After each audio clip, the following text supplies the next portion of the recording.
The 7th edition of the Indian Ocean Conference under the theme Towards a Stable and Sustainable Indian Ocean commenced at Perth in Australia today. The conference is organised by the India Foundation in association with the Ministry of External Affairs of India, Department of Foreign Affairs and Trade of Australia, S. Rajaratnam School of International Studies Singapore and the Perth US Asia Centre. President Ranil Wickremesinghe, who left for Australia yesterday to attend the conference on the invitation from the India Foundation and the Government of Australia, delivered the keynote address at the event today. We have seen an increased militarization of the Indian Ocean, which is redefining power balances and alliances. Therefore, balancing between the great power rivalry is becoming an increasingly more complex task. The Ukrainian war and the consequent Western sanctions on Russia has resulted in the resource-rich economy finding new markets in China and the Western Indian Ocean. China itself has played an active role in healing the rift between Iran and Saudi Arabia. Iran, its allies, have become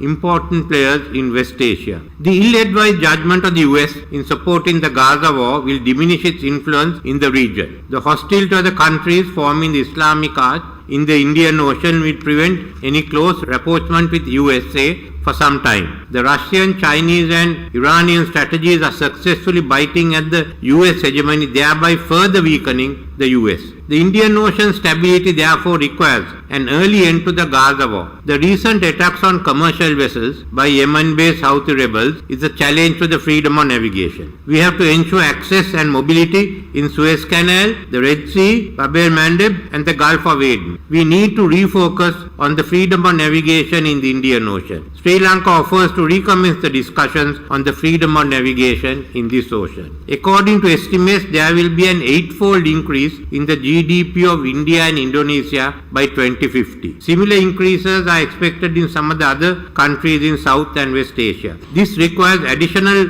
port capacities and new transport routes. The Suez Canal may not be sufficient. In this regard, India's 2 new connectivity initiatives are welcome. Firstly, the India-Mumbai-Iran-Russia corridor and secondly, the India, that's Mumbai, Middle East, European corridor. Work has already commenced on the Chao-Kunming corridor, giving access to Western China. Thailand is planning the Kra land bridge connecting the Gulf of Siam with the Bay of Bengal. India and Sri Lanka are commencing feasibility studies on land connectivity between the two countries, making Sri Lanka a regional logistic hub with Colombo and Trincomalee ports available to South India. Sustainable exploitation of our ocean resource is critical for our survival, as the ocean provides for our future. A code of conduct on freedom of navigation and overflight and unimpeded commerce and similar guiding principles on dealing with the climate crisis and the sustainable use of the Indian Ocean are necessary. Only the leaders of the Indian Ocean countries can ensure that these measures are translated to the creation of an overarching regional architecture for the Indian Ocean region. Therefore,